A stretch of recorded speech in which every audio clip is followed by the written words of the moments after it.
খেয়াল রাখবেন, মুস্তাজাবুদ দাওয়া মানে এমন ব্যক্তি, যেই ব্যক্তি দোয়া করতে দেরি কিন্তু দোয়া কবুল হতে দেরি হয়। হাত তুলে দোয়া করতে দেরি, মুহূর্তেই দোয়া কবুল করে নেয় কে? আপনি যদি সব সময় ইস্তেগফারের আমলটা করেন, আপনারে মুস্তাজাবুদ দাওয়া বানিয়ে ফেলবে কে? আপনারা ইমাম আহমদ ইবনে হাম্বলের নাম শুনেছেন? আমাদের ইসলামে 4টা মাযহাবের প্র্যাকটিস আছে, অনুশীলন। হানাফি, শাফিঈ, মালিকি, 4 নাম্বারটা কথা কন।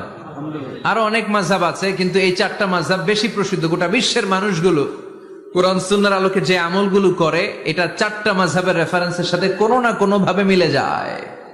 এটার প্রথমটা হচ্ছে হানাফি, দ্বিতীয়টা শাফিঈ, তৃতীয়টা 4 নাম্বারটা সবাই বলেন কি নাম?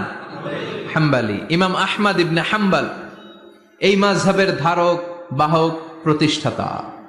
তিনি ছিলেন জগৎ বিখ্যাত মুহাদ্দিস, জগৎ বিখ্যাত।